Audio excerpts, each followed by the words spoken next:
2000 में दम नहीं, 26,000 से कम नहीं। आशा कर्मचारी यूनियन ने डीएम को सौंपा ज्ञापन। आशा कर्मचारी यूनियन इटावा ने अपनी विभिन्न मांगों को लेकर प्रधानमंत्री को संबोधित ज्ञापन जिलाधिकारी के माध्यम से सौंपा। उन्होंने एकजुट होकर डीएम कार्यालय पहुंचकर मानदेय बढ़ाने, स्थायीकरण और सामाजिक सुरक्षा सुविधाएं देने की मांग उठाई। ज्ञापन में कहा गया कि रसोइयों से भोजन बनाने के अलावा अन्य कार्य भी कराए जाते हैं, जबकि उन्हें न्यूनतम मजदूरी तक नहीं मिलती और कई बार महीनों भुगतान लंबित रहता है।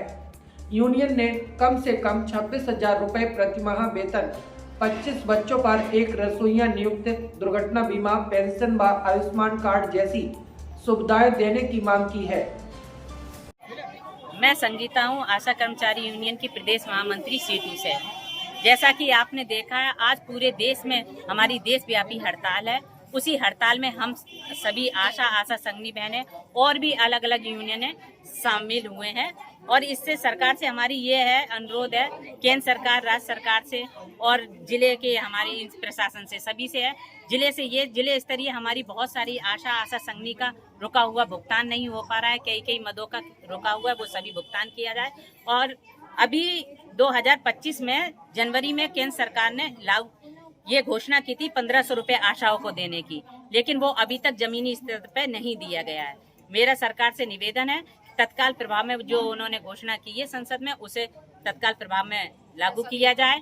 और हमारी मुख्य मांग है, आशा कर्मचारी राज्य कर्मचारी का दर्जा दिया जाए, न्यूनतम वेतन 26,000 रुपया दिया जाए, फंड, बीमा, बोनस और मातृत्व अवकाश, ये जो भी सुविधाएं हैं हमारी बहनों को दी जाएं। ये आशा बहनें 24 घंटे ड्यूटी करती हैं, इनके दिन और रात की ड्यूटी है, फिर भी इन्हें और हमारे विभाग द्वारा भी इन लोग आशा बहनों को कोई सम्मान नहीं मिलता है, सम्मानजनक वेतन नहीं दिया जा रहा है। काम इतना लिया जा, दिनों दिन भारत सरकार द्वारा, राज्य सरकार द्वारा काम बढ़ाया जा रहा है। काम के बोझ के कारण हमारी बहुत सी 90% आशाएं हमारी बीमार हो रही हैं। लेकिन ऑनलाइन भी काम कराया जा रहा है, ऑफलाइन भी काम कराया जा रहा है, ना ही ऑनलाइन का कोई पैसा दिया जा रहा है। हमारा निवेदन है, अगर सरकार हमसे ऑनलाइन काम लेती है तो उसका भी आशाओं को पैसा दिया जाए। अभी आपने डीएम कार्यालय में जो एप्लीकेशन दी है, क्या आश्वासन मिला हुआ?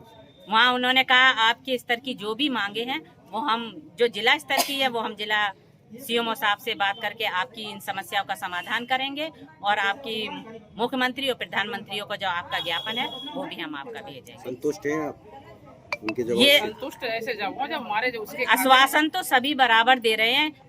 अभी हमारे सीएमओ, हमने जब हड़ताल का नोटिस दिया था उस समय भी हमारे सीएमओ साहब ने हमें आश्वासन दिया था कि जिला स्तरीय हम सारी जितने भी आपके रुके हुए भुगतान है हम सभी दे रहे हैं, लेकिन अभी तक जमीनी स्तर पर वो नहीं आए हैं, कोई कार्रवाई नहीं हुई है। आश्वासन तो जब धरना प्रदर्शन होते तो सभी देते हैं, लेकिन जमीनी स्तर पर वो लागू नहीं होते हैं।